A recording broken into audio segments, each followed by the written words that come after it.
Kaudhi nyime ni moloyo familia 1,120 koro dongo maonge kuonde dak alwora ma nyadwat mar piny Kenya e kaunti ma Mandera Wajir kod Marsabit kaluwore gi koth mapek ma osebedo ka chwe e thoth gwenge ma pacho ka. Jotelo maya e counties go wacho ni familia 1,000 sani onge gi chiemo ka loche matero chiemo e gwenge go koro ok nyal chopo e gwenge go kaluwore gi oula mapek ma sani odino yore go. Gikwayo piny owacho mondo ores ngima jodak makono kendo or kalapapla mondo otere ne jodak makono chiemo. Rains have successfully alleviated our water scarcity. They have also unleashed devastating floods that have brought sorrow and hardship to our beloved county.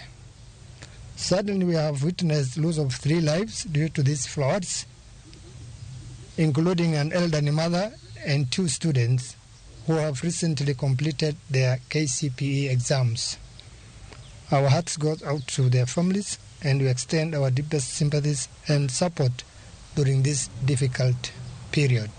I would like to appeal on behalf of UDM, the leadership of this county, to all non-state actors, the government of Kenya and other well-wishers to be able to come to the help, because the situation don't seem to be subsiding.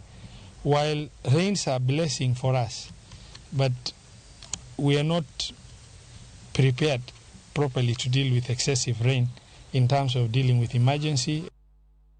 Anona chakateri kadhowadh nam chumbi.